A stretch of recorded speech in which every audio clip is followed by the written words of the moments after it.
Terima kasih Anda masih menyaksikan Kompas Petang, Saudara. Kasus videografer asal Kabupaten Karo, Sumatera Utara, Amsal Sitepu yang didakwa korupsi dan merugikan negara hingga 200 juta rupiah mendapat perhatian publik. Komisi 3 DPR pun menggelar rapat dengar pendapat umum. Profesional videografer, saya didakwa melakukan manahan anggaran. Bagaimana mungkin seorang penyedia jasa bisa melakukan manahan? Saya menjadi saksi, saya ditetapkan menjadi tersangka. Kasus saudara Amsal Kristi Sitepu, para penegak hukum mengedepankan penegakan keadilan substantif. Komisi 3 DPR RI menggelar rapat dengar pendapat umum RDPU terkait kasus videografer Amsal Sitepu di Kompleks Parlemen Senayan, Jakarta. Amsal Sitepu dihadirkan secara daring untuk menjelaskan kronologi kejadian. Ia menceritakan bahwa tidak pernah memiliki niat jahat dan apa yang dituduhkan kepadanya melukai para pegiat ekonomi kreatif. Amsal pun mengungkapkan dirinya pernah mendapat perlakuan intimidasi dari seorang jaksa. 19 November 2025, ketika saya menjadi saksi, saya ditetapkan menjadi tersangka karena menurut penyidik pada saat itu, Inspektorat Kabupaten Karo menyatakan ada kerugian negara atas pekerjaan yang telah saya kerjakan. Padahal pada faktanya, Pak, saya tidak pernah diperiksa satu kali pun. Ketua Komisi 3 DPR RI Habibur Rahman bilang, RDPU dilakukan karena banyaknya desakan masyarakat yang menilai kasus ini penuh ketidakadilan.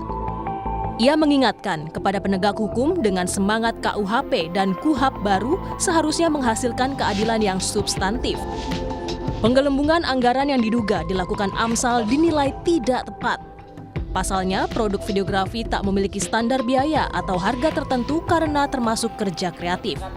Dalam kasus saudara Amsal Kristi Sitepu, para penegak hukum mengedepankan penegakan keadilan substantif daripada sekedar kepastian hukum formalistik sebagaimana diatur di pasal 53 ayat 2 KUHP baru. Secara substantif, kerja kreatif videografer tidaklah memiliki harga baku tertentu sehingga tidak bisa dikatakan terjadi penggelembungan atau markup dari harga baku. Pak, hukum di negara kita sedang tidak baik-baik aja, Pak. Kasus ini bermula saat Amsal Sitepu melakukan kegiatan pengelolaan dan pembuatan jaringan komunikasi serta pembuatan video profil desa di Kabupaten Karo tahun anggaran 2020 sampai dengan 2022. Sebelum membuat profil, Amsal mengajukan proposal kepada kepala desa dengan anggaran 30 juta rupiah per desa. Namun dalam dakwaan jaksa, pekerjaan Amsal diduga bertentangan dengan Permendagri tentang pengelolaan keuangan desa dan merugikan negara hingga 200 juta rupiah. Sidang putusan atau vonis terhadap Amsal Sitepu dijadwalkan pada hari Rabu 1 April 2026. Tim Liputan, Kompas TV.